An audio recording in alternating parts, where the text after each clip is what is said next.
everyone can murder a horse. A great jockey can still ride a bad horse. Not literally. Yeah. Just want to be very clear. What about Sam Spratt, ladies and gentlemen? You've achieved 1,127 domestic wins in New Zealand, accumulated over 32 million in prize money, 21 Group 1 wins. Last season, you had 426 starts, 59 wins, 43 second places, and over 4.5 million in prize money. I don't get all that money, by the way. You don't get all of it? Yeah. It's quite a remarkable start to your career. But then Trentham happens. You're racing on the favourite Dragon Tiger, and you hit the running rail soon after the start. And you both catapult over the rail, land headfirst in a wasteland full of barbed wire. Dragon Tiger was mangled, you lay unconscious in Wellington Hospital, career halted by severe head trauma. I got told that I wasn't really supposed to ride again. At the time, I was living in Matamata, and I was with Opie Bossett, who was a fellow jockey as well. And one time he was coming back from the track, and I was sort of just wandering the streets looking for McDonald's. At that time, there was no McDonald's in Matamata. The whole racing industry is a lot like that. It's pretty close-knit. Everyone's sort of got everyone's back in a way, but like Gloriaville. This week on Between Two Beers, we talk to Sam Spratt. Sam is one of New Zealand's most successful female jockeys, with over 1,000 wins in New Zealand and over 32 million in accumulated prize money over 2 decades. All of this despite being involved in a horrific race crash in 2003 that could have ended her career just as it started. She's retired twice, battled back from injury and depression, and just a month ago had a second child 20 years after her firstborn son. Sam is great talent with a big future in broadcast. This ep was a ton of fun, and we learned a lot about what it takes to be one of New Zealand's top jockeys. If you want one of our epic guests or us to MC or speak at your function or event, flick us a message at b2bspeakers.co.nz and we'll link you up with the perfect fit. This episode is brought to you by TAB. Got a hunch? Download the app today and get your bet on. Enjoy. Sam Spratt, welcome to Between Two Beers. G'day, how are you? Very good. We're very excited to have you in. From our side, we weren't sure this recording was going to go ahead today because when we reached out to you to come on the show, we learned you were due to give birth around this time. But your reply was pretty legendary. I think it was something like, name the time and place and I'm there. I'll get someone else to have the baby for me if need be. And true to your word, sure enough, you're here and you had the baby, what, 2-3 weeks ago? Yeah, a couple of weeks ago. 3 weeks ago. How? Yeah.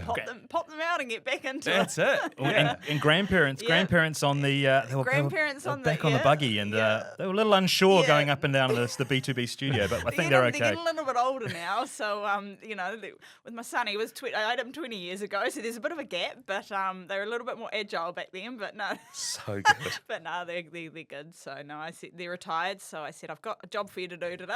Yeah. Come to the Tron. Excellent. That 20, so had your first at 18?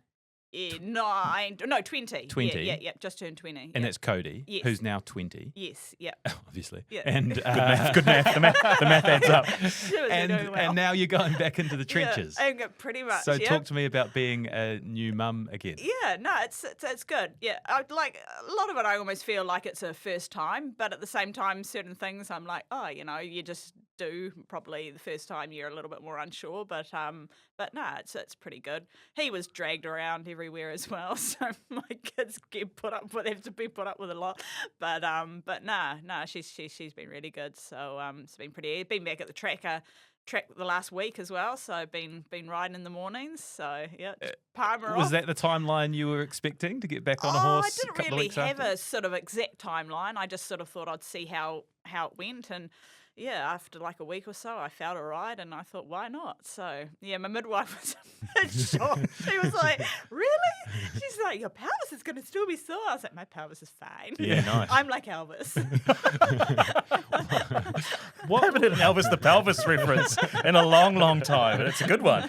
What was, just out of interest for this podcast, like what was your window? You know, if you'd had the baby sort of like a week ago, if you were due date, I would have said, I would have been like, oh, well, I'll let you know if I'm in hospital. Well, it did only take me 40 minutes to have it from when I got to the hospital. So I probably could have given you, I could have given me an hour to have the baby, and then I could have met you. Well, yeah, because I think your previous long-time trainer, Stephen McGee, I spoke to him as well, and he said they were in the pub having a pint, and someone said, "Oh, Spratty's due that baby soon, isn't he?" He goes, "Yeah, that's right, I'll flicker a text. And he texts you and you were like, it hasn't bloody come out yet, but need to get out of here soon. Next day you go into labour 40 minutes and the baby's born. Pretty much, yeah. Scenes. No, it was, everyone's like, oh, you're ready to have them. I'm like, no, I'm not. But, it was pretty straightforward. So, yeah, I kind of do everything 90 miles an hour, and I think that obviously that as well. We're going to talk a lot more about sort of baby and family and stuff. We have heard from a number of sources that you are a great talker, but when you did work for Sport Nation, the producer had to be pretty quick with the dump button because you don't always have a filter. Yeah, is that yeah, accurate? That's pretty accurate. Yeah. No, the old buzzer that had to be on pretty close proximity because it needed to be muted a few times. Yeah. Well, you don't have to worry here. You can let them fly through if you need to. Don't feel like you need to stand on ceremony. But that's what makes the best guests, right? The lack of filter. You don't know what's going to come out. Yeah. So I'm quite excited. No. We asked. We've done a lot of research and prep for this, and asked a few people about. I want to read what Lindsay Satherley said, who's a fellow jockey. You can hear her before you see her, usually followed by a trail of chaos, laughter, and a mouthful of food. I've never seen someone devour an entire hot dog and talk with a mouthful at the same time. It's her signature move, and I've come to know and love it. Can you tell us about that? First question I had, is it a hot dog on a stick or a hot dog in a bun? No, a hot dog in a bun. Any food. Right, okay. Hey, like when you're at the races, sometimes, you don't have very long in between. Actually, I do it all the time. But you got to, as I said, I do everything fast. And so you just got to get it down as quick as you can. How good. But no, they're always good. And she's a shocker because she's always got it on photo as well. I'll be there holding it down and she'll be videoing me or something like that. And so, but yeah, no, it's quite good fun. But yeah, as I said, you got to get in there quick. That's a hell of a party trick. I would like to see that. Yeah. If we can get some footage of that, that'll be quite useful. Maybe I should be in the hot dog eating competition. She continues. Spratty is one of the most professional, hardworking jockeys this generation has had. Outside of racing, she's a kind-hearted individual who knows how to let her hair down. She's always up for a laugh and a joke, but when she's on the track, she's your toughest competitor. I've known Sam for a long time, and one thing I've learned is that she doesn't do things half-baked. Spratty's had some career-ending accidents, but every time she manages to climb back up the ranks, there will always only ever be one Sam Spratt. It's been a very quiet 6 months in the females' jockeys room, and we're all looking forward to getting her back in the saddle soon.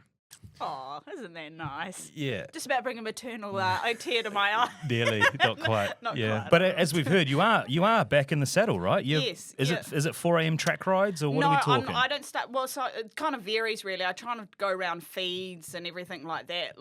So it just varies really. But yeah, sometimes like this morning I sort of got up at 4:30 and fed her and then got to the track by 5. But sometimes it might be a bit later. It just sort of I just sort of have to muggle around the baby. But yeah. No, and have you got a return to racing date in mind? Not really. Like a few people have sort of like been like, oh, can you ride this? Can you ride that? And I'd love to. I think I'd be ready before. But the only thing is, I'm just kind of like. She's still such a newborn, like only a couple of weeks. It sounds so crazy, but that it's all right for a few hours in the morning at the track. But to do a whole day with someone out, I'm like, So I just sort of gonna play it by ear. I mean, they grow so quickly that I might find in a few weeks, 3 weeks time, a month, it could be a different story. But just sort of. Just tootling away at the moment and see how it goes. I feel like your life's on like super fast speed. Yeah. In a few weeks, things might be different. And you've had a baby 2 weeks ago. I feel when like this comes out, pretty much the same. She got her first win. Probably. Well, probably by the time this is probably out, I possibly will be riding. So. Yeah. But I'll just sort of see how it goes really. But even if I just start with just doing a few a day and then my parents, they're probably like, God damn it, they can come to the races and help look after her and I'm sure it will work out. There's always a way around things. Yeah. It would have been a nice surprise for them too, I guess, because they were grandparents 20 years ago. Like, I think they were probably like, yay, we're over that stage. All the grandkids are on. Back in. They're like, God damn you, Sam. I knew you should have like not had your nocturne.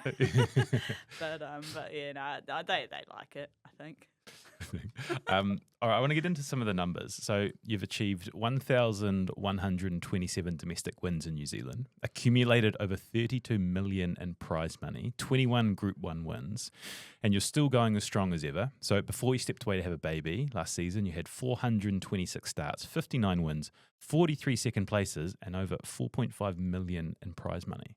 I don't get all that money, by the way. You don't get all of it? Yeah. Stephen loves a money question. We're gonna get into that. It doesn't, you only get a percent. That goes, it doesn't all go in your pocket. Yeah. Be good. But that sounds like it's incredibly impressive what you've done over the course of your career and even as recently as last season. Yeah. When you are in this sort of position and reflecting back on what you've achieved, like, do you think of it like, well, shit, that's a pretty cool career I've had? Not really. I've never sort of really done that, which is probably bad. That's one thing I'm probably quite bad for. I don't really sit back and, appreciate it. But it's, I sort of do, I guess, but probably not a huge amount. But as I said, like last year I had a huge season. It was, a really, really good season. So, don't know whether I'd, if I come back, whether I'd have as good a season as that, and I wouldn't be expecting to, sort of.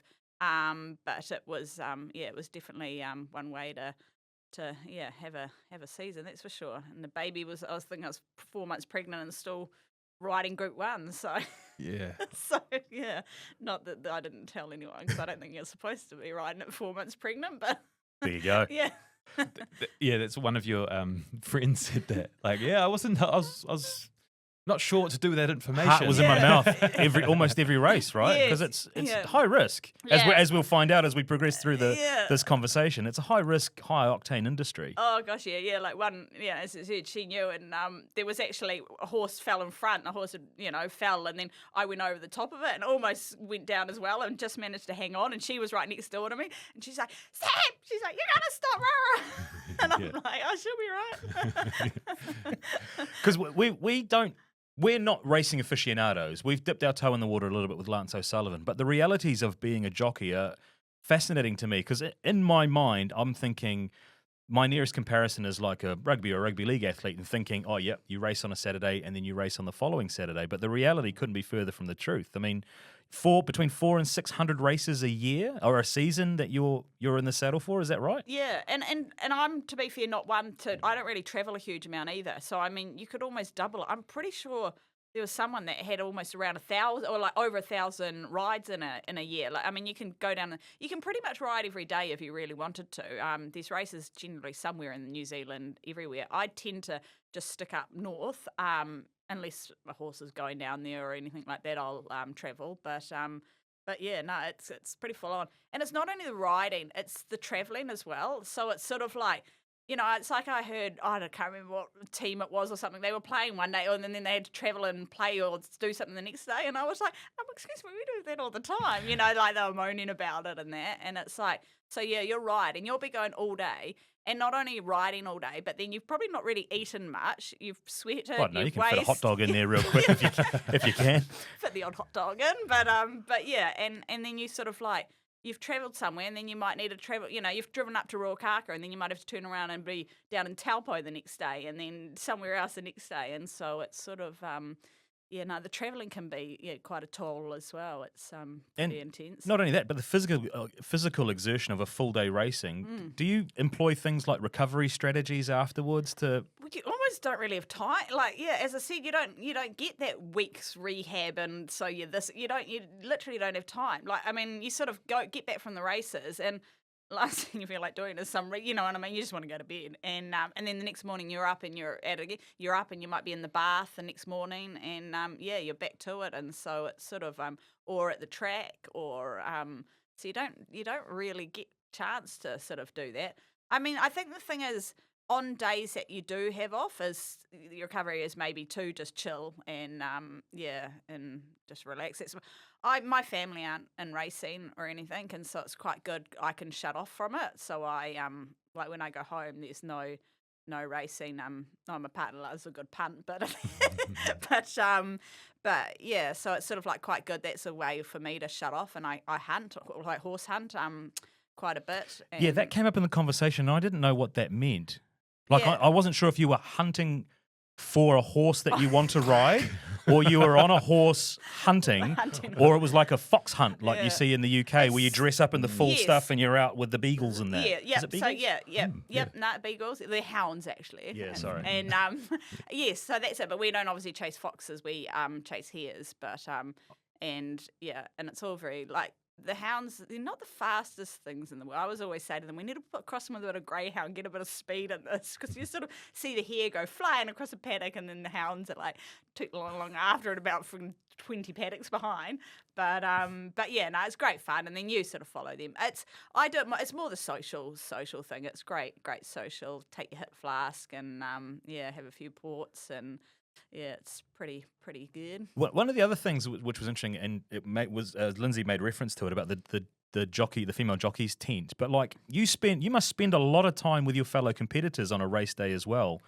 Is there like shithousery and mind games and? Not too bad. I mean, I think the male and female, you can often hear, because our rooms are right next door to each other, you can hear the males having a big row at each other, and the girls, there's, often a little bit of cat fights happening here and there, but it's, and generally everyone kisses and makes up. Well, you've got to really. These rooms are not very big. We're like pretty much sitting like on top of each other, and as you said, you're with each other all but 24/7. So you've got to kind of build a bridge and get over things. That's for sure. But It'd be crazy if there's like a big rivalry that sort of spilled over into different. Yeah. Does that happen? Not rival. I think the thing is, we're all very competitive, like everyone. You wouldn't be a jockey if you weren't. And I think some people that possibly have gone to be a jockey, they don't have that competitive, and probably any sport, like they're not gonna, just don't have that competitiveness. But most jockeys are very competitive, and so there is a little bit of rivalry and in the room, that's for sure. But yeah, you kind of try and you don't, obviously you try and keep it on the D-lot a little bit, but but there definitely is a little bit of rivalry out there, that's for sure. What's on the sort of the physical exertion side of race day? Like, what would the analogy be? Would it be, because it's quite short and sharp, but I imagine there's quite a lot in the build-up and the nerves and anxiety. I'm not sure if you still get nervous, but would it be like a 200-metre sprinter, like at an athletics meet? So at the end of the day, you're exhausted, but not necessarily because of the physical output. Yeah, it is. It's a weird fitness. Like I always say, this, like, it doesn't matter what work you do at the gym. I don't play rugby, so I can't say the same as well. I don't know whether it's the same for them, but like, it doesn't matter what you do. To get race day fit, there's nothing that will get you fit unless just doing it. Like, it's literally, and it's just because there is a lot of strength. You're using every muscle in your body, basically. Like, you're doing a squat and a pulling that, like, they're quite strong. And like, and you're at a very squat. So you're working every part of your body, as well as I said, you're having to think quickly, and then, exhaustion. And then, as you said, like, that sort of, it's only short, but it's like a very sprint sort of, thing. But it's sort of, I don't really know what. A couple of people thought without the strength part in it, but like the assault bikes, like those are they're kind of the closest, maybe, like going doing them for like a couple of minutes, sort of thing. Like that's sort of maybe similar in the way of that sort of. But I mean but then you've got to add in the weights and squatting, so it's like if you did it in a squat bike. I'm in a squat bike. I'm going to invent my own machine. Yeah, it sounds like it. Sam Spratt squat bike. Yeah. Squat bike. Welcome to the squat bike. But yeah, like if you were on a salt bike in almost like a squat, and that, like it's sort of, it is quite intense, that's for sure. But and then, do you ride the same horses all season, or are there times where you might just ride a horse at one race and never ride that horse ever again? Yep, sometimes you might only ride it once and never ride it again. A lot of the time, if the horses go all right and go all right for you, you'll carry on riding them, because it's sort of like, well, why change something that's working? But is that your choice, or is that the trainer's choice? A little bit of both. Well, it's a bit of both, really. So I mean, I guess in a way you say it's your choice in the way of that you could get off a horse if you've got maybe a better ride, because I mean, obviously in the big picture you want to be on the best horse, sort of, and so that part. But then it's also up to the trainer. They can give you the drag, and that's the other thing with racing. That's it's can be a bit of a mind game in the way that you could have something and then you get the drag off them very easily, and you've got to suck it off. Replaced? Yeah, sorry. Then you've been replaced, and you might have done nothing wrong, but they just want old John down the road to ride it. And so it's sort of like, you know, and it can be a bit of a kick in the guts, but you've just got to suck it up and move on, sort of thing. And so it's sort of there's little things like that are like it is can be quite hard mentally in that way. You know, you've got to be just learn to build a bridge and And how short from a race can you be dragged from a horse? Oh no, we were allowed. Like a week out. Noms come out a week out, so a week would be like the shortest time really. But I mean, you might have been told a few weeks out that that you've had the derag, so it's sometimes it's pretty shit. It's like, God damn it! But is do people like? Excuse the pun. Jockey for position with other trainers. He's gone for it. To put themselves forward and be like, hey, you know, old whispering Stark. Yeah. Why don't you get me on that ride? Yep. Oh yeah. And some people are better at it than others. Some people are really got the knack at it and like really like getting their noses a bit dirty, get a bit of poo on the end of their nose. But some people have got very dirty noses. But yeah, and the thing is, you've got agents as well, and the agents kind of do that as well. And again, some are, you know, quite good at, you know, I mean, you say being dirty, but it's not really being dirty. I mean, they're just doing their job, and you know, so it's sort of there's some. I've always been like, if they want me on it, they want me on it. You know, and I don't see the point in going around and being like, hey, Jimmy, so old flying Starky. It's good. The other one you mentioned before was, Stephen referenced your career prize money and then your last season's prize money. We asked Ryan Fox, the golfer, when he came in, how that splits when you have one of those races. Is there like a fixed rate for a jockey, like the percentages of how winning is? Shay asking the money question. Yeah. I was prepping myself to ask her about the numbers. And you can ask it again in a slightly different way. Yeah, so you get paid to ride a horse, no matter what. You get paid to ride the horse at the races, and then you get a percentage of the stake earnings. So even if you're in third, you get a percentage of the stake. But obviously, the winner gets the most percentage of the stake pool, and then second, third, fourth, and down. And so you it is better to win, but you still can make a living just riding, sort of thing. So and is it? I mean, it must be, because you've done it for so long. Like a comfortable. Yeah, it living. is good. Obviously, if you're successful at it, you know, it's good. And I mean, especially like your people like James and all of all the people over in Hong Kong and Australia, and that the stakes over there are huge, and so you know they would be making a very good wick. But yeah, no, it can be a very lucrative career. And as I said, like, obviously better if you're winning, but yeah, you can get by just by battling away. Yeah. What's the lifespan of a jockey? Career span, I think, is a better word. Career span, yeah. Not how long you're going to live. Yeah, career span's a better way. Can you ride for? What are you trying to say? You okay? It varies really. I mean, Noel Harris, I think he was still riding at, I think he was 60 or in his 60s or something like that. But I mean, you can quite easily be riding around 50, really. I think Vinnie Colgan's just had his 50th around there, and he's still, going good. And yeah, a lot of them. Males, I would average to say in their mid-40s, mid to late 40 would, very roughly you'd say. Females often earlier, because most have kids and stop riding. Most. There's some exceptions. Most don't have kids and 2 weeks later be like, I might start back riding. But yeah, it sort of varies really. I think as long as you want to be out there, you're not nervous, you're fit, healthy, and you want to do it, I think, no point. You might as well carry on. The moment you're out there and you've lost your nerve and you're a bit windy and you just don't really want to be out there, I just think, I couldn't think of anything worse than being out there if you were nervous. And so I think if you're fit well, you're doing well, I think as long as you want. Is it a very superstitious sport? Do you have your own superstitions? Not really, because I forget them. I forget. I'm like, oh, that's right, that's supposed to. But some people are. Some people are very superstitious. Will do things in a particular way or wear particular gear on so and so days and that. Silks, wear your silks. Yeah, or gloves or a saddle. You know, some people are like they'll get a new saddle and if they didn't had a winner in it, they'll be like get rid of it and things like that. And like but as I said, I sort of tend to forget what clothes I wore that day. I just hold them. Oh, they haven't got holes in them. Those can be my premier day ones.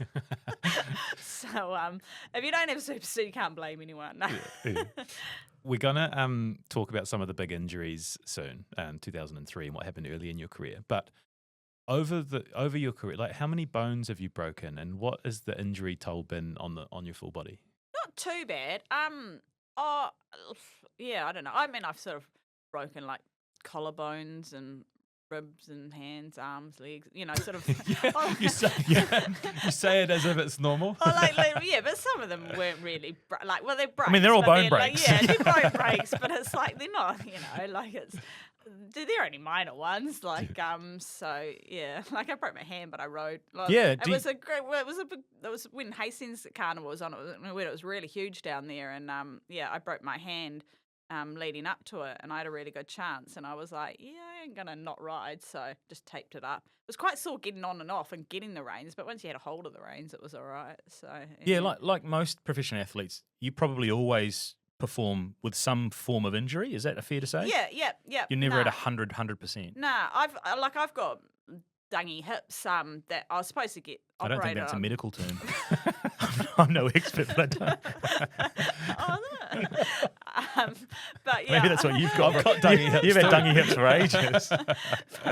But yeah, and I was supposed to get them off, but like I did well, and I they said to get them done, and then it was like I got physio, and I managed to basically get around it, and they're not too bad, you know, like I can carry on as long as I just stretch and do my routine sort of thing.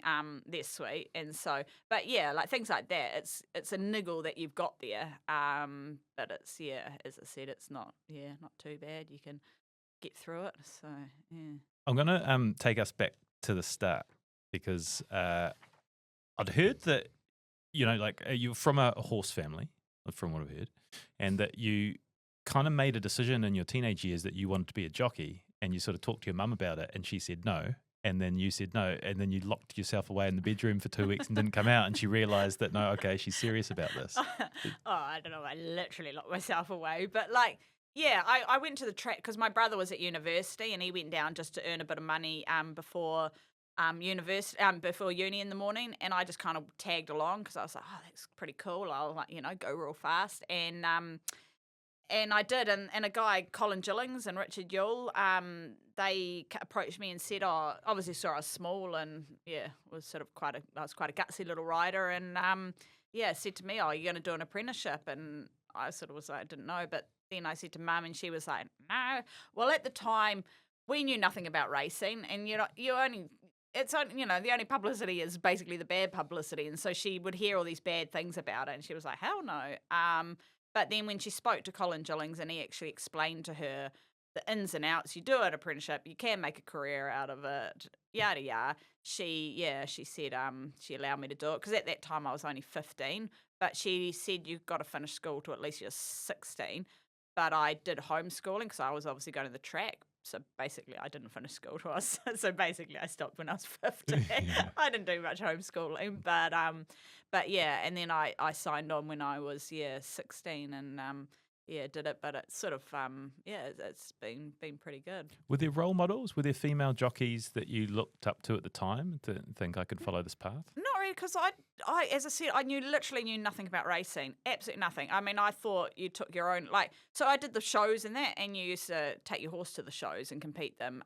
Like equestrian, show equestrian, jumping and eventing and things dressage. like that. Yeah. Oh, I wasn't so good at the dressage, but yeah, I did it. But yeah, and I thought that's what you did with racing. I didn't, literally knew nothing about racing, so it was all. Just didn't know anyone or anything, and so it was all pretty learning curve. I didn't really know any jockeys till I sort of started doing it, and it was all. Even my first race day ride, I didn't really even know where I was going, sort of thing. So what was the attraction? What was at 14 the undeniable draw I just to loved doing going it? fast. I just everything. When I was saying before, I do everything. Literally, I just won my ponies and that. I used to just just the speed basically. I mean, hey, maybe I could have been a racing car driver. Maybe that could be my next Hey, career. yeah, it could be. But yeah, it was just literally the speed and racing. I loved it. I actually used to do. Well, I just at school did running. I actually ran second in the Auckland Champs for 800 metres at Did you? school. Yeah. And, What was your and- time? Oh, God knows. It was ages ago. God knows. Would you have known if it was a good time or not? Oh, yeah. Oh, really? Oh, I don't know. But yeah, no, I'd come sick, and everyone had like running shoes and that, and I just did it in my socks. But Yeah. but it I just always enjoyed that, and so that's why as soon as my brother was like, I'm going to the track, I was just like, that's awesome. We can just go really fast. Was there ever anything else at that early stage that you might have gone towards? Nah, not really. I guess I mean at that age I probably didn't really think what you're going to be doing or anything like that. I probably would have still, if I didn't become a jockey, I would have probably continued on riding. Like my brother, he's over in England now, but he went over to England. He's done Burley, Badminton, all of those big horse trials and that. I probably would have done a similar thing. I would have probably carried on with the equestrian side. But yeah, as I said, I was like, this is way cooler. You can just go as fast as you want. So yeah, it's just the adrenaline, the buzz of racing. It's always been a huge thrill to me. Was there the two questions? Was there a moment when you realised you were actually really good at it? And what is it that makes someone a really good jockey? I don't know. Really, I don't know. Yeah, I don't know whether I just sort of always got on with it. I don't know. Yeah, like some horses just go for you. Like I'd always just had a knack, and horses probably just run for me a little bit. And then and then what makes a good jockey? Balance. I mean, yeah, sort of cliche things. People like balance and things like that, and they probably do help. But yeah, what makes a good rugby player? Like, I guess it's sort of it's. There's a certain amount of like fearlessness and bravery. Yeah, it seems I would like. say, I think you've got to be tough skin and thick skin sort of thing. Take things on the chin. You've got to be pretty tough mentally and physically, really, to cop it. And then you've got to, and physically, got to be strong and I don't know. Along the same lines, though, how much is it the horse and how much is it the jockey? Is there like a perfect balance where those two, like 60% horse, 40% jockey, 50-50? I would almost say it's almost 70 to 80% horse, and then obviously. But everyone can murder a horse. A great jockey can still ride a bad horse. Not literally. Just want to be very clear. Race it really fast. Yeah, race it. Yeah. We're all with animal welfare here. But anyone can ride a bad race sort of thing. And I mean, so yeah, I guess there is a jockey does help. But at the same time, it doesn't matter how good a jockey you are. If you're on a slow horse, it ain't gonna win. It doesn't matter how good you are. It's you got to have the horsepower, and it's easier to ride a decent race as well on a fast horse. Like when you're in a race and you're on a slow horse, you can ride a mean race or go to like. A gap will open, and you'll go for it. And if you had a horse, it would have been a mean ride, and people would be like, "Whoa, what an amazing ride!" But your horse hasn't got the speed to go for that. It's kind of like driving a little Mini Cooper. No, they would probably go quite far. What's a little Tesla or something? And they go Toyota Camry. I don't know. I don't know about cars. A slow car, and you go to overtake, and you've like, I've got 2 seats, and then you're like, I can't make it. So what's the motivation for a jockey to ride a slow horse? Well, I guess everyone's got to. Someone's got to. Yeah, someone's got to, and I guess as I was saying before, you still get paid to ride it. I mean, that's like how I was saying earlier on in a perfect world, you try to get on the better horses. But yeah, sometimes you can't be lucky enough to turn up and have a great book of rides. But I guess the flip side is if you are riding a horse that isn't one of the fastest, it's an opportunity to hone your jockeying skills and maybe practice things. I don't know. You can practice them. But as I said, it's quite hard to even practicing them on a slow horse. It is really hard to ride a good race on a slow horse in a way. Well, you sort of can, but it's just Do you ever get given slow horses in your? Oh God, yeah, heaps of them, hundreds, probably more slow ones than fast ones, But yeah, it's still. But I mean, it's still a great buzz as well. Like it's. But yeah, it's just frustrating when you go to try and push someone out a little bit, and they're outside you, and they just slam you back in, and it's like, oh, because they're traveling so much better, and it's like, yeah. So it's sort of. Whereas on a good horse, you go, and you can go through a needle-eye gap. And, when you go, it's just like, bugger off, I'm going. So, so it's a pretty cool feeling when you've got a pretty good engine under the hood. It's quite a remarkable start to your career. You burst onto the scene with 77 winners in your first 18 months of riding. Huge future ahead as one of New Zealand's best. But then Trentham happens, like January 2003. You're racing on the favourite Dragon Tiger, and you hit the running rail soon after the start. And you both catapult over the rail, land headfirst in a wasteland full of barbed wire. Dragon Tiger was mangled. You lay unconscious in Wellington Hospital, career halted by severe head trauma. Like, this is at 18 years old. What do you remember about that time? I don't remember. I literally don't remember anything of it. I don't even remember flying down to the races that day. I don't remember, which could be a good thing because I don't. Yeah, and I pretty much don't remember the year after either. Like, and certain things that I do remember, they're like a dream. I'm not sure if I actually remember them or if I just got told them. But like, I went to a wedding. I don't know how long after it was, but a few months or 6 months or so after it. And I don't even remember being there. Like, I've seen the video and I look fine and I'm there, but I don't actually remember being there. But it's sort of it was a bit bizarre, but that's part and parcel, really. Have you watched the race back? Yep. No, I watched the race back. So the horse just sort of went to try and sort of duck out a gap area that was there and just jumped the running rail, but obviously couldn't make it over it, and just clipped the top of it, and then just basically sort of flipped over it.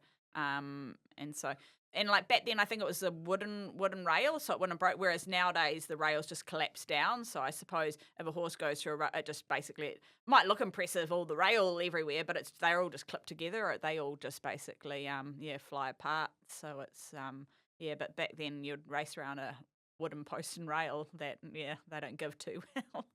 But it was a bit nasty. But What was the diagnosis? Like, what did the doctors say, and what was the recommendation for the future?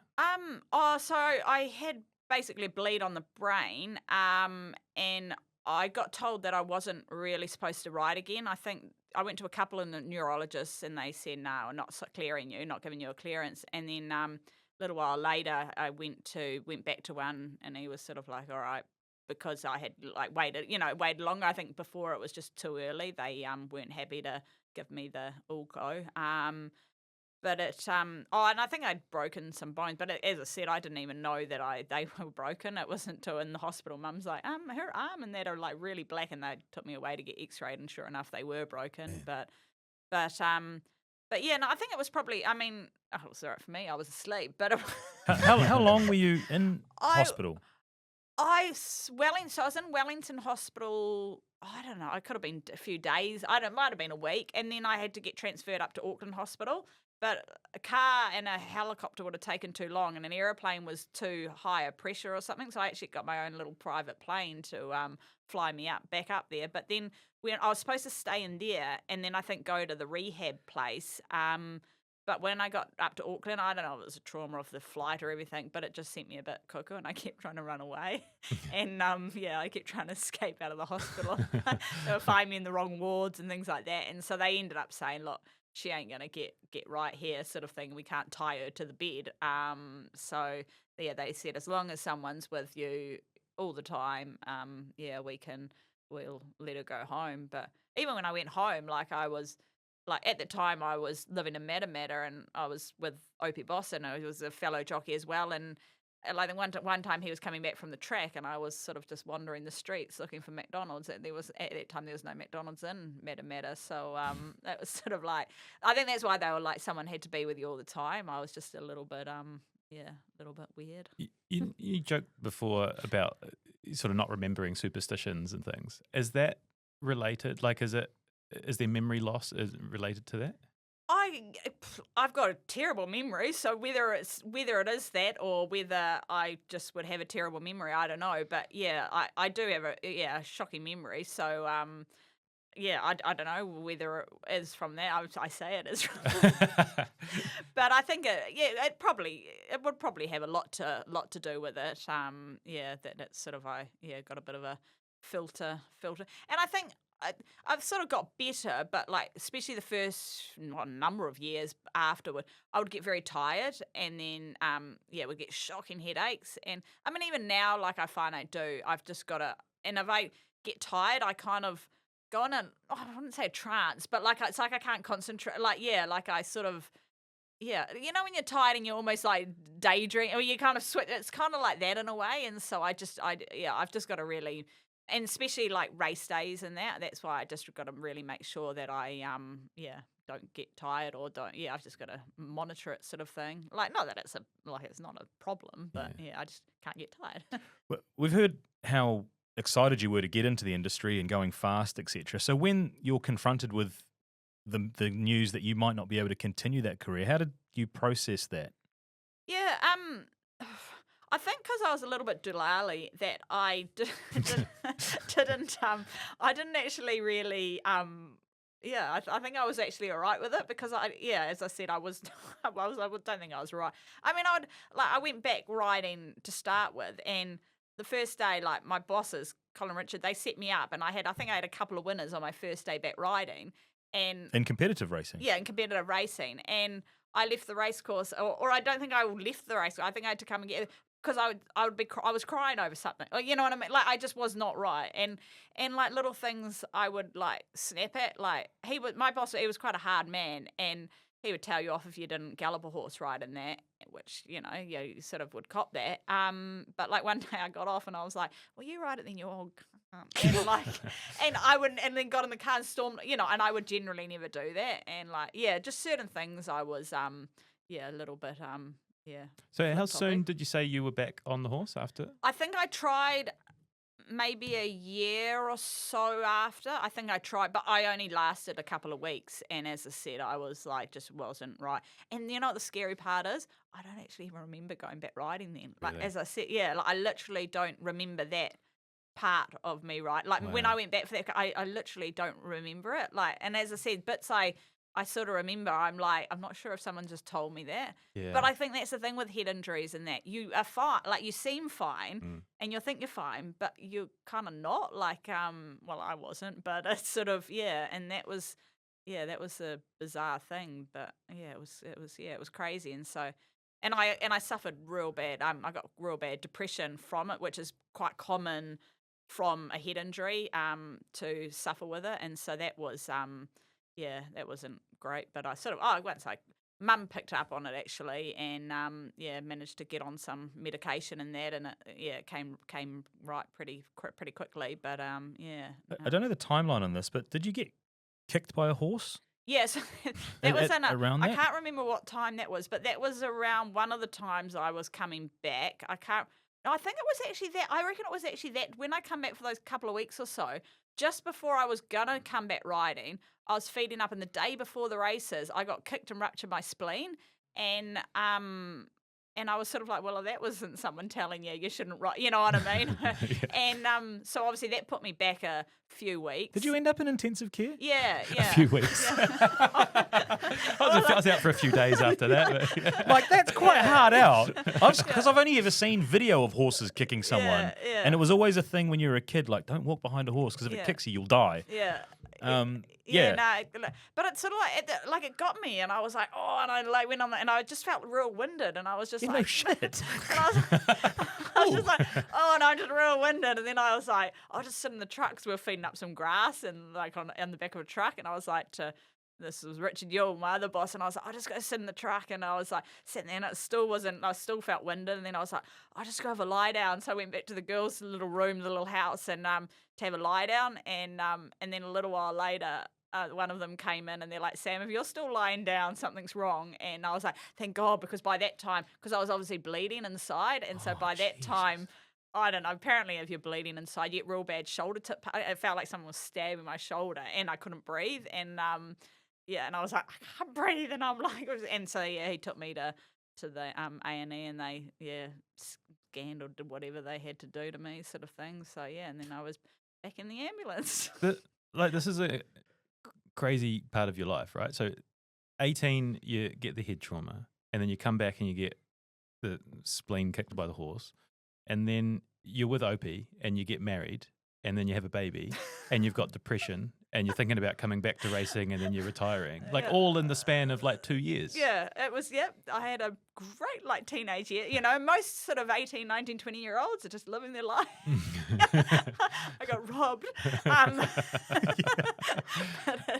It was definitely an interesting few years. And that's, and then when I had my son after that, my mum was really worried that I would get like postnatal depression, you know, because I had it not that long before and everything had happened and obviously relationship had split up and everything like that. Mum was really worried that, but I think it was almost though because I had it and I was obviously mentally stronger. I knew the trigger and I just was mentally, I was like, nah, I'm not going to let myself. So I think it was bad. Maybe you probably, no matter what you do, you probably can't stop it. But I know that I was just like, nah, I'm not gonna let myself, down that pathway sort of thing. And Did you have little hacks that worked for you that might work for other pretty people? much, and I mean, it sounds bad because you're not supposed to say, oh, just get on with it. But that worked for me.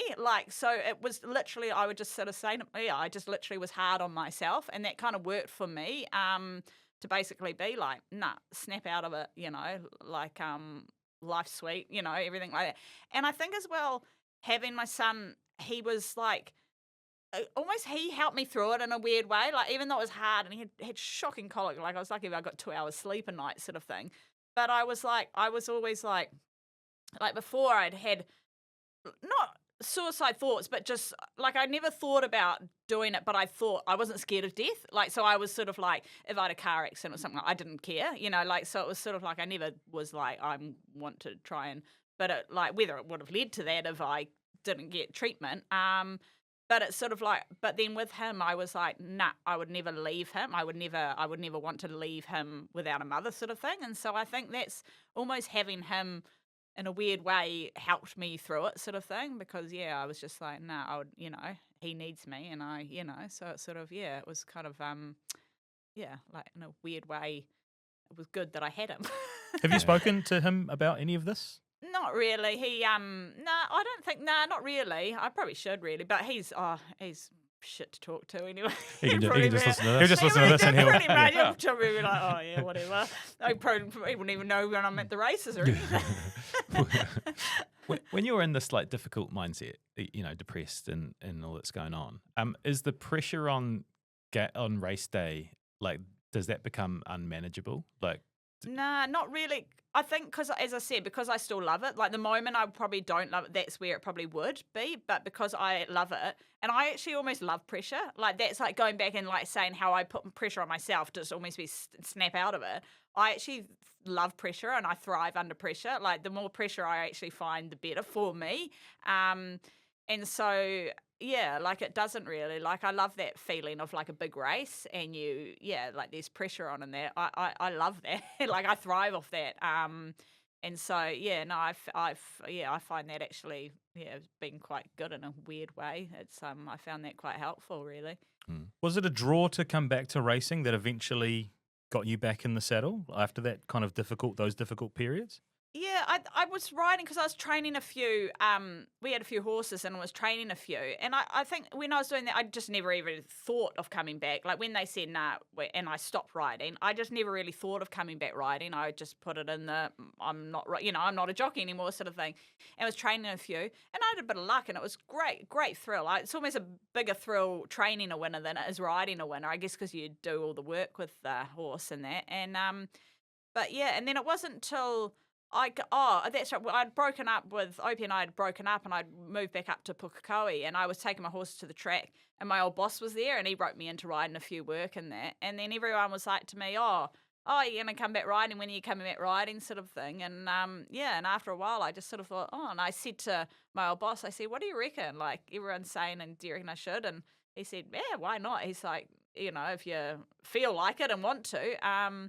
So, and I think that was like on a Monday, and then that Saturday he put me on about 5 horses, and so I sort of made the mind up on the Monday that, maybe I would, and so, we just quickly rang old NZTR, the Racing Bureau, and took up my license and rode that weekend. So. And you're back, eh? I've got 2006. You get back into it, 41 wins in your comeback season, and then 2007-8 another 75 wins. Yeah. So you're on that path to what the rest of your career has been, right? Pretty much. Like I think I started back in December.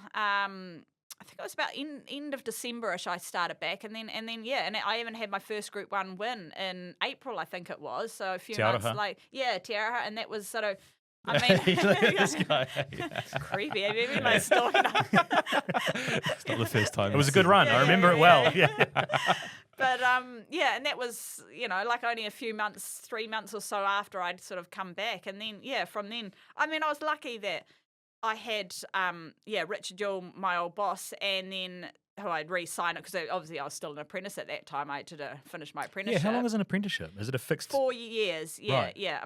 They change all the time, but at that time it was, 4 years. But yeah, and then he was good mates with Stephen McKee, who had a big team, and he was really supportive. So I was pretty lucky that when I come back, I had 2 stables with, good teams to back me. And like I was saying, you need a decent horse and you need that backing. So I was lucky enough to have them behind me, and it's been Is pretty that good. generally how it works? That you become they call it a stable rider? That you Yeah. ride horses for that stable? A little bit. So some people will be contracted to, Like and they exclusive. are like kind of exclusive. But then other times, other people, you are, but it's not like you're not You got fully you got some free signed. agencies Yeah. like You that, kind of ride a lot for that stable. And then theoretically, you should be loyal to them. So you ride their slow ones as well as their fast ones. And so but then other ones that you're actually fully contracted to them. But I wasn't fully contracted to them. I was just used to ride for them. So what was different after the second comeback? Like, I was going to say, which one was that? yeah, well, like when you get back in and you've got the success of 41 and then 75 in those 2 back-to-back seasons. Was there anything different about it? Did you feel different? No, not really. I mean, no, not really. To be fair, I mean, I probably would have carried on like before my fall, like when I started riding and I fell at 18. I think I started riding when I was 17. If I didn't have that fall, I mean, I was flying considering I'd only been riding a year then, and so if I didn't have that fall, it probably would have, I possibly would have carried on and it been like it was when I come. But it's just that I just had a 4-year sabbatical. And went to the broodmare paddock and the psych ward and Not a normal path.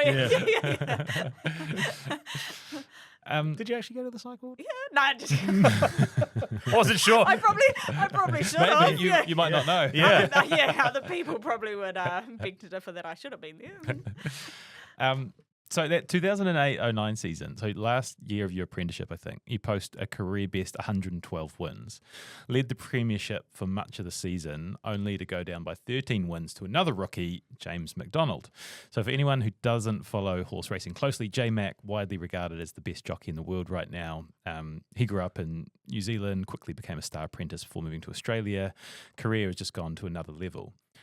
Tell us a little bit about those sort of formative years with J-Mac and what makes him different or special.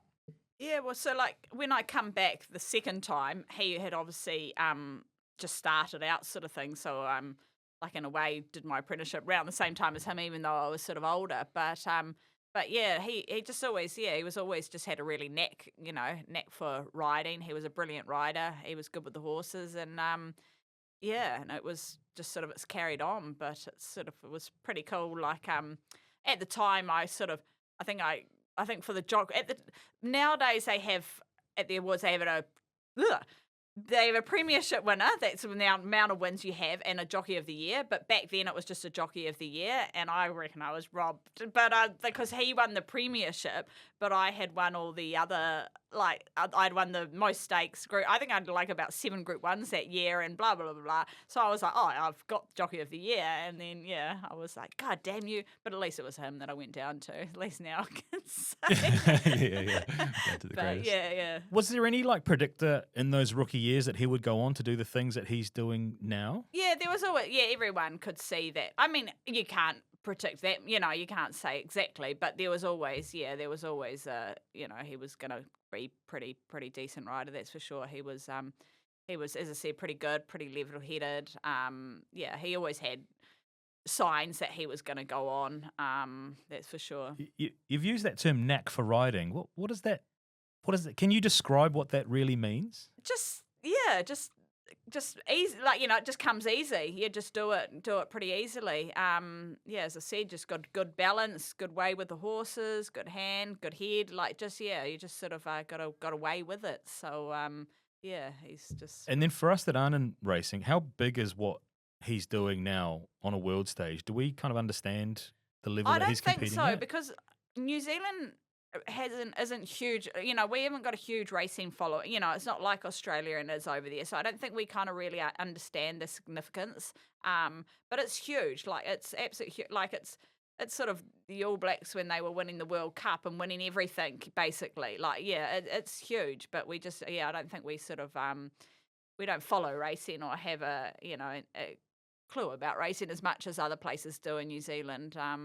Which is a sort of a shame, because it's, you know, it's a great sport, and it's it's pretty cool. You know, the like the awards and the stats and things, that's quite important in jockey world, right? Like the number of Group 1 wins and like your competition rivalry with James to win that award. Like, is it each year and each season you are keeping a close eye on who's doing what and sort of seeing where you are in the pecking order?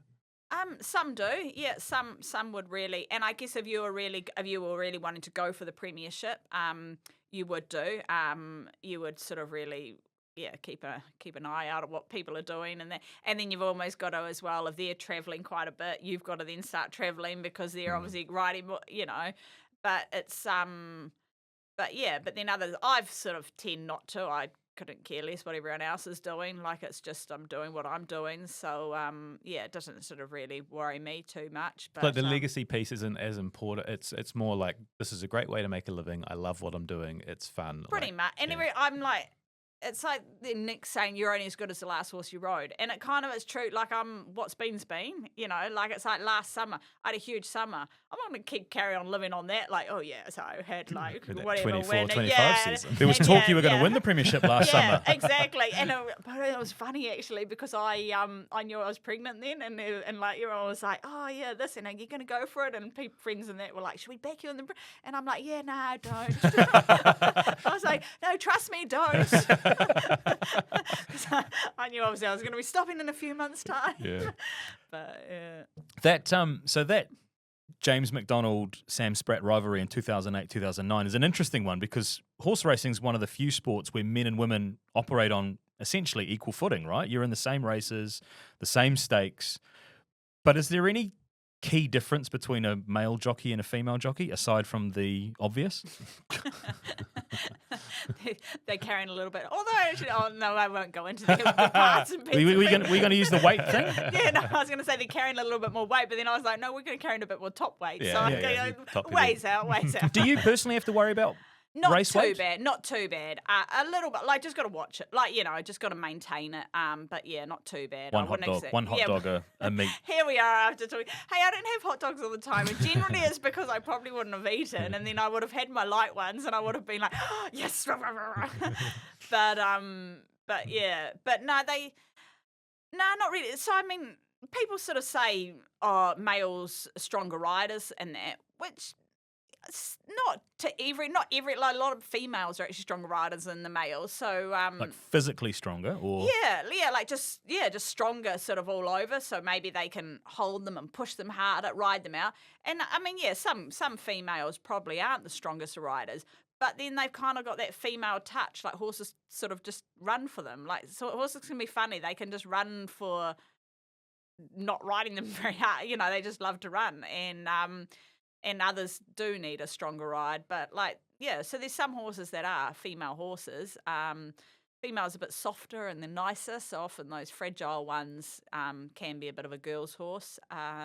Whereas, yeah, there's, you know, some probably need, more of a male start. But then there's some males that are pretty girly, and so they, Horses or no, like humans? male Male men. humans, some human male, like some jockey, like some male jockeys aren't exactly the strongest of riders in the world, or the strong, and so you Name put them. put them in with the females. Female rider, female horse? Does that matter? Nah, not really. Not really. I mean, fillies can often be horse fillies can often be quite fragile and sensitive, or not all, but so possibly. But then saying that, often they're quite tough. So yeah, and then often a lot of geldings and that are a bit blousy. So you need a female. What's a gelding? Oh, gelding's a horse that's had its nads chopped off. It's a little bit lighter. Right. A couple of stone lighter. A couple of stone. Yeah, good work. It is unique, though, isn't it? Like, what are there any other sports where men and women compete against each other? I don't think so. Equestrian, those sort of things. Yeah. But I don't know. Horse related. But that's Car racing? Oh, yeah, they do. Yeah, they do. Because there was that girl that was driving the V8, Sonia. I don't know her name. Yeah. Yeah. But yeah, no, there's probably not really a huge amount, and that you've got no advantage. Like I think it was in France or somewhere. There was females had a 2 kilo allowance or something like that, and there was vague talk or whisper about bringing it back, and An allowance, what does that mean? Oh, so basically you get weight off. So when you're an apprentice, you get weight off. You're a 4 kilo claimer, so you get 4 kilos off the given weight. So your horse is carrying less weight. And is it in the saddle or something? Yeah. Or? So because you're given a weight. So say a horse is given 57 kilos. That's 50. That's the jockey and the saddle. So basically, you either use a bigger or smaller saddle depending how heavy you are. And so, And is there an advantage to a bigger? Not right. saddle? Oh, there's always some people go, they prefer a bigger saddle because they don't have the weight bouncing around on a horse. Others people say, Shit, there's a lot of nuance in this sport, eh? I know that's what it is. It's like it's a superstition. It's like everyone's got a theory, but it's like they're all shit. About time someone said that. But but then others prefer a live weight because it's like if you're carrying you might find it easier carrying a 70 kilo person than a 7 kilo backpack. As I said, it's sort of not really. But it's sort of, they were thinking of bringing so a female jockey could have 2 kilos less than a male jockey, whatever weight it's given. But yeah, and there was whispering heaps of people the female rights, but no, we don't need, we're equal in that. I was like, hell yeah, I'll take it. I'll take any advantage. Have you ridden a lot overseas? A little bit, not a huge amount. I spent a bit of time in England. I went over there for 6 months for our winter to see my brother and that, and just rode out there a little bit because it's so different over there, the riding. And I was lucky enough to pick up a few rides, and I didn't have a winner, but I had heaps of seconds, and so it was didn't quite. But I only rode for a month because I could ride on a visitor's pass basically for a month, and then basically when that month ran out, I either had to take out my license, and it was coming into spring over here, and I was like, I was having time my license. I loved it over there, but I was like, do I stay over there and carry on, or do I come back for our spring summer? But yeah, my brother was like, get out while you can. It's so freaking cold over here. And I've got in my notes that you've ridden in Saudi Arabia as well. Yep. No, I've ridden in Saudi Arabia and Australia, and Is that by invite? Yes. I don't know what I just said then. Invite. Yeah. Yes, we got invited.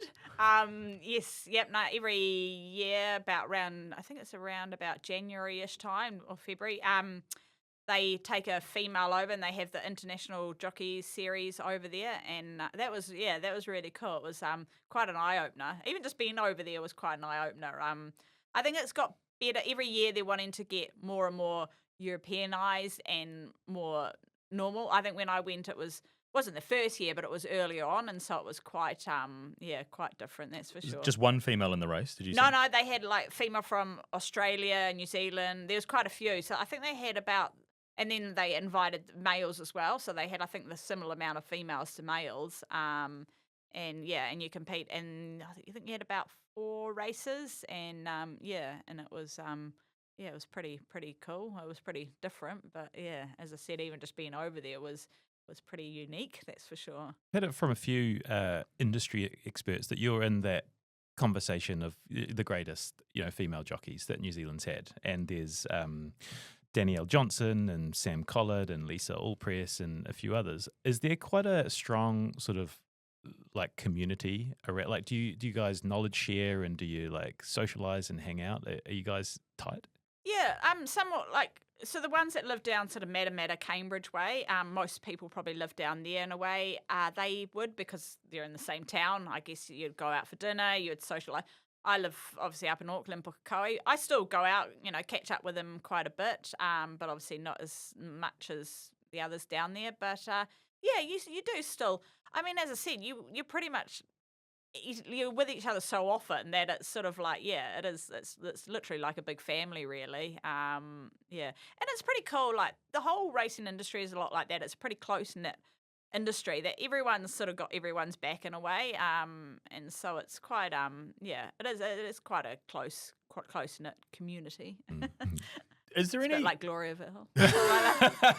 You can say that. That's that. Yes, I can see you trying to get the words back in the reel. That's that filter. That's that lack of filter. So like we've established, men and women are competing in the same races, in the same levels, same stakes, etc. But are there other sports are fighting for women's equality, for those issues? In the 2 decades that you've been racing, has it improved? Has it stayed the same? Are there those issues that exist in horse racing for women? It's definitely improved. And I mean, even in the time that I've probably been around, it's probably even improved. And I mean, even then, probably the decade before that, like, it would have been I probably almost came in at almost around about the turning stage of the really, like, time when females were like, you shouldn't be. I mean, my boss, for instance, I was the first female apprentice he ever had. And he was like, he was a real anti-female, he was like, I'd never put a female on, or I never have a female apprentice and that. And so everyone gave him a bit of slack when he took me on, because they were like, oh, well, you said you wouldn't have taken anyone on. But so it was probably around that turning stage. But then even since when I started, like a lot of the bigger races and that, there weren't that many females in the bigger races, and yeah, and it's got more and more. You see more and more females winning races in the bigger races, basically holding their own. So it's wouldn't say it's changed in a way, the way that they're treated, but just in the way that they're offered, sort of thing. They're getting offered more opportunities, yeah, more and more now, that's for sure. And I mean, especially in Australia, it wasn't that long ago, there was bugger all people over there, and now there's quite a few female jockeys and apprentices. So yeah, it definitely is, yeah, changing time. One of the themes that we were really keen to talk to you about was whipping, because we had a really interesting conversation with Lance O'Sullivan about how it's seen from the outside and what the reality is like on the inside. But I kind of want to start by getting there by talking about suspensions, because you've been suspended. I heard you've been suspended, a little bit. I'm a badass. You're a Are you? badass. Oh, no, I don't think so. Well, to be fair, that's what stopped me winning the premiership when we were saying like back before, because I got suspended so many times. I think I spent probably because I think I got 2-month-long suspensions, so I would have spent probably about 4 months on the sideline. So if I didn't get suspended so much, I probably, probably would have won it that year. But So what do you get suspended for? all different things. So like you can get suspended for careless riding, from like bumping someone. A majority of the time, well, it is all because it's careless. So, but most of the time it's accidental. Like it's not like you've purposely gone to do something. Or you can get done for the stick. So the stick rule or the whip rules changed over a number of years, sort of thing. I can't even remember what it was back when I started, but it's just basically got less and less. So I think it was basically you could hit it so many times before the 100 or the 200, and then you could hit it as many times you want from then. But now you can only hit it 7 times, basically the whole race all but. And so, yeah, and if you go 1 time over or 2 times over, yeah, you get, well, first of all, you get fined. You get a couple of fines, and then by about the 3rd or 4th time, you get, you get suspended. So you have to spend time on the sideline. So I've got an example. So one of the ones you got charged with excessive whip strikes, which was 9 times racing while riding gameplay in race 6 at Pukekohe. So you exceeded the very permitted detailed. 5 strikes before the 100-meter mark. So what's happening there? Are you forgetting that you're only allowed 5, or is it just like you're swept up and you just got so generally you get into a bad habit of it in a way. So it's like getting. So like I don't count. Like you don't have time. You don't think of that. You're not like 1, 2, 3. Yeah. Oh, I'm in a race. But you don't. Yeah. But so it's done by feel. It's feel in a way. It's kind of like I guess driving a car. You sort of almost know the speed you're going without looking at the speedo. Like. And then you're doing 150. Yeah. Yeah. Exactly. Sometimes you're. Oops. Take that out. Take that out. Yeah, there's a badass bitch here. But it's so it's sort of like if you get in a bad habit of almost hitting them too early in the straight, like even just giving them one so it's just once you get into the routine of it and the knack of it, you just do it by feel. Yeah. But just sometimes and especially long straights. So Pukekohe is quite a long straight, and ones with a long straight catches you out quite a bit because obviously. You turn for home and you've got a lot longer time to hit them. So, But if you break that rule and you win the race, you still win the race, right? Yes. It's just you're suspended for whatever it is. Yeah. And is the reason that they limit the number of times you can whip within the first 100 meters? Because we talked to Lance about it. It doesn't actually hurt. Like the whipping doesn't hurt the horse at all, right? No. Is it just because of the way it's seen? It does. And I mean, to be fair, it does look bad. Like, I mean, I'm a jockey and you watch, like it probably doesn't look very, I mean, it looks bad, but it sort of doesn't to me because I know that it doesn't hurt, like, so it's sort of thing. But you can see how it doesn't look great for someone watching the races. You got a horse running and then you got someone, hitting it. But it's not really like, you're not really hitting, you are hitting them, but it's like, it's more of a, urge, like they wouldn't actually feel it, or I mean we get hit all the time by the person next to you and things like that, and you don't you don't even feel it sort of thing. Lance invited us around to get whipped. Oh, Yeah. did he? Was he I heard Lance was a bit like Nothing that. to do with horses. If I play I'd much prefer if you offered, but if that's Wow, this has taken a Wait, turn. Are we bringing those 6 toys now? no, producer Sam's got those on lockdown. He's taken them all out of the studio. Let's bring that back in, let's bring it back into line, because it was described to us a little bit, the whip and the use of the whip and how it is important in racing. Yes, so being a jockey has been described to us as like driving a Formula One car at full speed in a pack, except you've got no seatbelt, no roll cage, and nothing really protecting you if it goes wrong. The whip isn't used as an accelerator, it's just a bit like a steering wheel. It tells the horse when to sprint, but just as importantly, it keeps them straight, out of trouble, and safe when chaos is happening around you. Is that... No, that's pretty correct, that's for sure. So it's more about speed, sort of control as well. Yeah. Like you're using it to. Yeah, control exactly. it. Yeah, you're just sort of basically keeping them straight and almost saying like when to go, but it's not like it's sort of it's almost like a go as in like giving them a click or something like that. It's just letting their heads go. It's sort of like, than an actual whip, like as I said, but you can see how it would be perceived and would look bad. But the thing is as well, got to remember we're little midget people, and but we are pretty strong. Like these are 500 kilo horses with pretty thick skin. Our sticks are padded. We're little midgets on top with our stirrups right up, and we're hitting them, and you're not hitting them down, you're almost brushing them. So you're not forehand as in like hitting like that. So it's like if you stood behind someone and you hit them like that, it's not a full force. I'm trying to feel like I'm... So people can tune in and see versions of this one, yeah. I'm trying to do the things as well. But so it's sort of like you're more, as you said, urging them than actually hitting them forehand. It's not like you're standing beside them and you've got your stick and you're hitting them full face on sort of thing. And so it's sort of, it is. Is this a big issue in race? Is it? Is I it- think so. I mean, obviously we don't hear it as much, but I think it is. Yeah, I think they do cop a lot of, stick for. you go, Sam Spratt. It's They good. do go We're a rolling lot- off the tongue. they do cop a little bit of stick from it. Carry. But I mean, we don't hear it, obviously. Well, obviously we know they do because obviously they change the rules and we try to, to keep up with it as much as we can as well. So, But yeah. that example that Stephen used was explained to me a little bit more in cases like Ellerslie, where you've got additional distractions for the horses, like screens and things like that, for the safety element.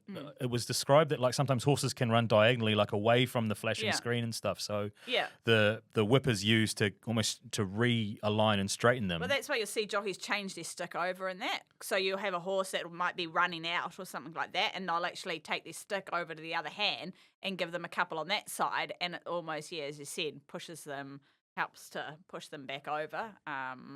But yeah, and I mean, even like hitting them on the shoulder, like cantering down and things like that, they'll be gawking at things, and it's almost like giving them a whack on the shoulder, and that to sort of be like, oi, concentrate. Concentrate on me, not on that sort of whatever's happening. So, What would yeah. it look like in the future if whips were removed? Like, would you feel safe riding No. in a race? without a Even whip? like, even No. just pace working in that, and even if you're not using the stick, not having one would be, like it would just be, really hard to. As I said, you just need something to. We can't kick them. We are, as I said, we're like standing on their backs basically, and so you've got no way of getting them to go or whatever, getting them to go anywhere, sort of thing. So you'd sort of, you definitely need it. This might be a real long bow to draw, but would the situation that you had at Trentham, does the whip come into play in that at all? Like when the horse is starting to go towards Not really, the 'cause barrier? my one, like my full, Yeah. nah, because it did it so quickly, so I wouldn't have actually known. Like it just did it one strike, like it didn't do it. It wasn't a slow motion thing. It just quickly did it. Bolted or whatever they Just call it. just quickly jumped the rails. So I wouldn't have had any warning. But if it had done it, like been running out, like you see some do run out, and they do, yes, that you can try and give them a little tickle and get them, straighten them up. Got a few sort of scenario-based questions. Like, walk us through a pre-race plan, like on race day. Are you sort of mapping rivals? Are you looking at biases, rider tendencies? Like, what does your prep look like? Yeah, a little bit. You do look at the field. Most of the time, without even looking at, where the horses are, what the people do. You know where they're gonna race. So it's sort of like a lot of the time you just sort of know without having to spend hours, studying and that. But yeah, you definitely would look through and just have a rough idea of where you're going to be. I have a look at, we'll see how much speed there are, what there's going to do, horses want to follow, don't want to follow, things like that. But at the same time, you don't want to put almost too much into it because shit can hit the fan, and it can go tits up, and the gate's open, and you were planning to be here, and you're here, and like you're out the back door, you were supposed to be there, or you could be like, oh, I thought old Jimmy was gonna lead, and where is Jimmy? Oh no, Jimmy's missed it, and so like, oh my god, now I'm in front, or now I'm, so you've got to sort of, you got to have plan A, B, and C sort of thing, but at the same time, you definitely need to know roughly what's happening, like. Some races you go out, and if you haven't had a chance to have a look or whatever, it's like it's quite like almost nervy, weird feeling of being like, oh my god, I don't actually even know what's going to happen. Yeah, like it's a weird. I find it a weird feeling if I haven't had a look and don't know roughly what's happening. It sounds like it is obviously an incredibly instinctive sport. Yes. So the point you made before about training, the best training is being in a race that you almost build a mental picture of scenarios and situations that you've encountered before, and these are the sorts of things I can do to get me out. Pretty much, yep. That's what I was saying. Like, and the same with fitness. There's only one way of doing it. It doesn't matter how much work you do, study you do. It's just basically, and I guess that's going back to saying with good jockeys, like just some, you got to think quick. It's almost like if you've got to think, if you're thinking, I should be going for that run, it's too late. You should have done it. You should have done it before you almost think of it, sort of thing. Like things should just happen without you thinking. And it's just, you just got to be pretty sharp and Yeah, and just know what. So, because there'll be certain horses, you'll be like, one will be there, and it'll be like, oh, that's old Twinkle Toes. That's real fast. We'll track up behind that one, or I don't want to follow that one, or you might know that one runs off. So you're like, okay, well I can follow that one because it's going to run off, and I'll go here, and watching them out there. A lot of the time, you watch them and you can see them, not running, not going around the corner very well, and so to go in, out, left, right. So How loud is it? Because it's loud as a spectator when you're at the races, but when you're in the middle of that, how loud is the race? You don't really notice. Yeah, you don't really notice it that much. You don't really notice the noise a huge amount. And yeah, I mean, and Are there's not a jockeys few- saying like, fuck you, Sam? Like, is there any of that stuff going on in the middle of a race? Like, a little bit, like fucking not- asshole. Well, little bit, like not sort of so much the whole time, but like if someone's moving and they're like going to dick you a little bit, you'll be like, oh, Johnny, like here, or a little, yeah. So there is a little bit of it, but not all the time. And then sometimes if you're like real slow and you're on one out the back and you're real slow, you just have a conversation with the man next to you.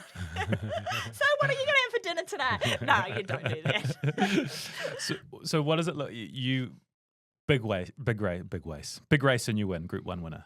What does the aftermath look like? What are the celebrations look like? How hard are you celebrating? Do you always celebrate? I don't celebrate at all. I'm real bad. Nah, not really. I don't know if I've ever really celebrated. Oh, I mean, I've possibly celebrated as in like if there's been the after party at Ellerslie, I've gone out and I've would have celebrated win, lose or draw. Yeah. Just basically get wasted. that's interesting though, because it's 21 Group 1 winners. Yeah. Do they not feel more special than other wins? Oh yeah, gosh yeah. Oh, 100% they do. But it's I wouldn't go out specifically because because I had that win. Like I mean, if I was going out, I would, but I wouldn't. Yeah, I'd just go home or whatever and get my hot dog on the way home. Yeah.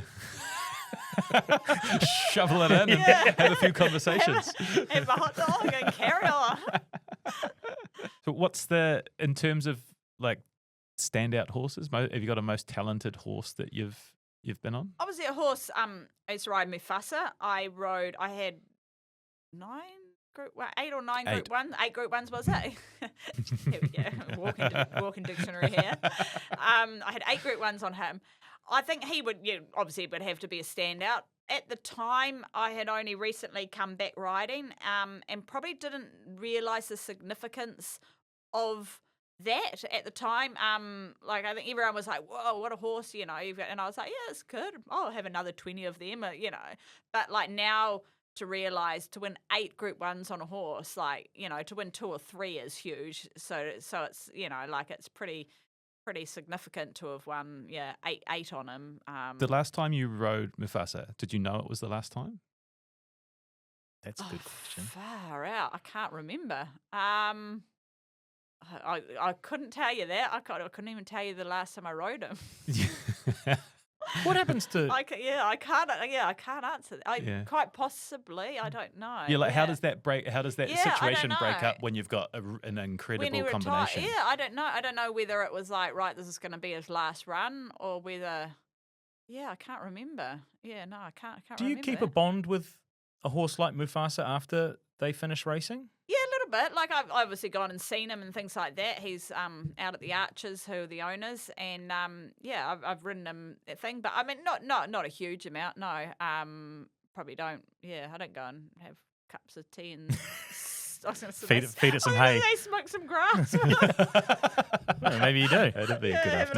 Another suspension. Might be on the sideline a bit longer than a couple of months. Is there a drug testing? There is. Yes, yeah. No, we get drug tested quite often. So yeah. For marijuana? Yep. No, a few people have Yeah, been that's on done the banned for weed substance. and That's a banned Yeah, it's substance banned list. substance. and there's been a few and Some a few sports. other stuff that's been inhaled. Mm. That's popped up on a test. Popped up on a test. Yes. Yeah. We're- Not mine. The other Yeah, people's. Yeah, you're clean. Yeah. We are releasing this on Melbourne Cup week. Was riding in the Melbourne Cup ever an ambition for you, or did you ever come close? Yeah, So one of the times I was riding a horse, Galleon's Reach. I ran second in the Auckland Cup, and I won a Group 1 on him. And I won a few big races. Anyway, he was going over to the Melbourne Cup, and they actually offered me the ride on him. And at the time, I'd only come back and didn't realise, and I was like, oh no, I'll just ride at Ellerslie. I had some good rides at Ellerslie, and I was like, now I look back and I'm like, oh, you silly tit, like.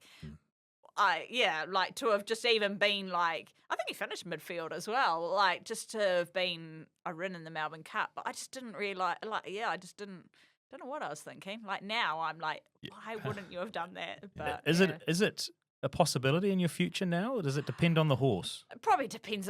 The chances are probably pretty slim. Like, you'd have to have a horse that would be going over it in like similar scenarios sort of thing. But yeah, our stayers are probably, we don't have a huge amount of stayers in that. We're all sort of tend to breed horses for sprint races and that. So New Zealanders don't have a huge amount of horses going for the Melbourne Cup, really. They're all sort of all the Europeans come over and, seem to dominate it. But yeah, so the chances are pretty slim. That's what I mean. And now I understand that. But at the time, I was like, oh no, I'll just stay. Is the Melbourne Cup a big deal in the industry as it is for the people that only are interested in racing one time a year? Yes, because there's such a significant, like it's a Melbourne Cup, but there's so many other big races and almost probably monetary wise and bigger races out there. But I think it's just the prestige of the Melbourne Cup that makes it so huge, sort of thing. Because we've seen them in New Zealand, right? The NZB Kiwis come in, Yes. Champions Day, Karaka Millions. Like, Yeah. are those bigger for New Zealand riders than perhaps the opportunity to ride in the Melbourne Cup? No. Most people would go and ride in. Sorry, Most normal. sorry to kick you while you're down. Most normal people would go and ride in the Melbourne Cup over. I think, as I said, it's just the significance of it and just the day and everything. It would just be, it's pretty unique. Hey, our races might get to it one day, but at the moment, I think. Hey, maybe if you were on like red hot favourite in all of the races and things like that, you might stay back. But generally, most people would go over and ride in the Melbourne Cup, I would say. I've got another scenario question for you. 18-year-old female, actually could be male or female, comes up to you and said, hey, I'm considering, I think I want to be a jockey. 15-year-old. 15-year-old. Oh, but it can be go 18. Go already. 18. Yeah. I'll go 17 to finish school. The 15 is quite young. I'm really good. I'm considering a career as a jockey. What would you say to them? First of all, obviously, how big are you, sort of thing. Yeah, you're way too big. Let's say they fit the physical characteristics. What's your outlook look like? But yeah, if they were small, and also, and how big are they going to be big? Because there's nothing worse, I reckon, than if you're going to be too big. It's it's not great. But if you're going to be sort of fairly small, I'd say 100% say go for it. Like it's honestly, it can be really a lucrative, great career. It's pretty cool, pretty cruisy. There's a lot of things that are put in place now, like there's an academy and things like that they can, like, depending what stage they are, if they've got no idea about horses, they can go and at least learn how to touch a horse, put a head collar on and do the basics.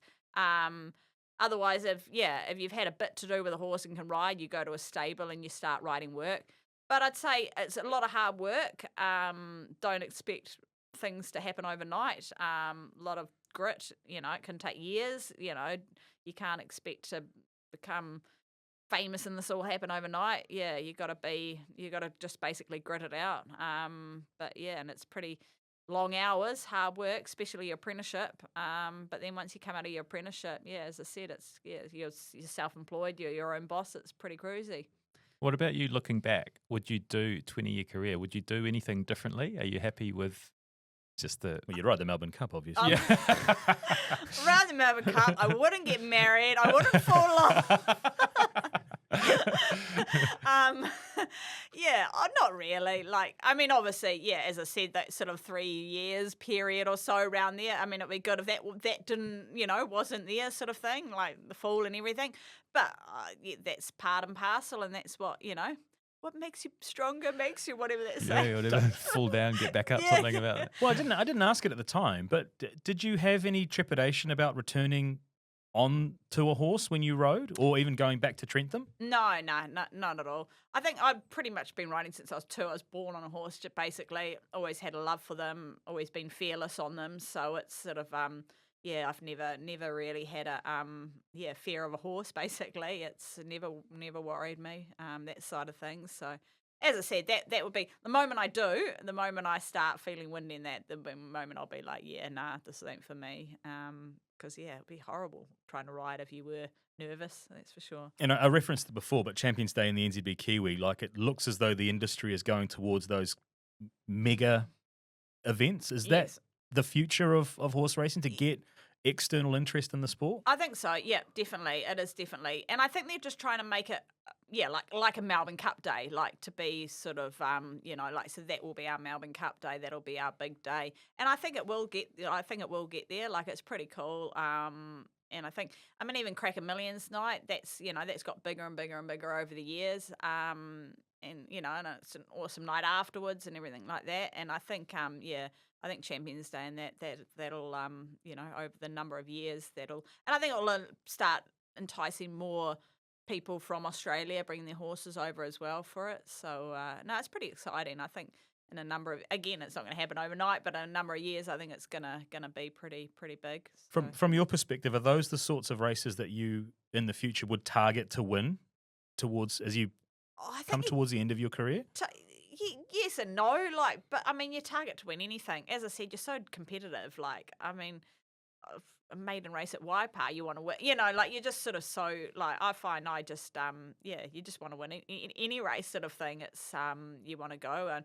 But obviously the big ones are, they're extra special. But, it's just, you're out there to win anything. Doesn't matter what they are. But, yeah. Well, how are you thinking about the future? Obviously, you've got a baby, which is going to be a pretty big factor in it. I did. but what is it kind of a case of, year by year, you're going to keep doing it as long as you enjoy it. You're going to try to make some good money. You're going to just, pretty keep going. much, yeah. And I've always been like that. Like, a lot of people will set goals and that'll be the way they tick, like the start of a season. They're like, right, I want to get this amount of wins. I want to do that, and that's all good. And that's the way that they, I've always, as I said, I've just got a love I just love riding. I love the speed. And so I just, my goal is just to win the next race. Yeah. And so it's sort of, and then, what comes is bonuses, basically. Coming at riding, it's just sort of, I'll probably be, as I said, be ready to come back riding before, she would. But I might, come back and just tootle away and just do a few, or I might not. I just sort of don't know, really. You're obviously talented, like you're great talent behind the mic. Is that something that you would consider a future of media stuff? Yeah, possibly. Yeah, no, I've sort of done bits and pieces here and there, but yeah, no, and I do enjoy that. I don't mind talking, so. but yeah, it is pretty cool. Like, I do enjoy that side of thing. Like, when I broke my leg a year or two ago, I did a bit. I think it was the SN radio thing they had on, and that was really good fun. Really enjoyed that. So with the dump button, eh? Yes, that was the old. There hasn't been many dump buttons in this episode. No, there was why don't you ride it? There was an F and C in there earlier. Yeah, I've been on my best behaviour. Just in general terms, before we round out, like what is the state of racing here in New Zealand, and are there things that the industry could be doing better from your perspective? Not really. I think it's looking really good. A few years ago, it was like, I think we well and truly almost hit rock bottom. It was not looking that great, but it is definitely on the rise. It's starting to look really good. More people. Years ago, probably almost around the time when I started, or sort of like 15 years ago, it was almost at one of its peaks, and it was, it was really cool. It had a real good buzz. Everyone was, and it is starting to get like that more. As I said, a few years ago, it was not looking good. Like, people were almost like, starting to find different options, like backup plans and that. But yeah, no, it is starting to look a lot better. That's for sure. This has been such fun chat, Sam. So when I met you out in Garden Place, and then we bumped into your parents, Yeah. and your parents come in, and they're pushing the baby, and your mum's in. So what is a podcast? And go to the studio, and it's so cool. Like, we're so appreciative that 3 weeks after having a baby, you've driven to Hamilton to have this chat with us. But it's been so cool, sort of unpacking your life and your story, learning. I'd say just learning about I'm racing. just such a good, knowledgeable person. I am a world of knowledge. Well, I think you've definitely broken the stereotype that I had in my head about what someone in the racing industry would be like. So Yeah. I think presenting that different kind of perspective and that. But I am probably a little bit unique as well. Like a lot of people are probably a little bit more like different than I am. Like I'm quite easy go, you know what I mean? As I was saying, I just take every day as it comes, whereas a lot of other people would probably be a little bit more, I wouldn't say dedicated is not the right word, but like, because I am very dedicated, but I'm just, I take everything with a pinch of salt and, Yeah, not many others would get on a horse 2 weeks after having a baby, I don't think. No, probably not many people probably would, full stop really, But people fall in love with personality, so I think Yeah, the more personality 100%. we can present, the yeah. more people can gravitate and relate to that as well. So thanks for coming in and being yourself. No, thank you. No, it was brilliant. It was great fun. So I go and rescue. I don't know if I'm rescuing my child off the grandparents or rescuing the grandparents from the Fun child. dynamic. But no, it's good. Yeah, thanks so much, Sam. No, thank you very much.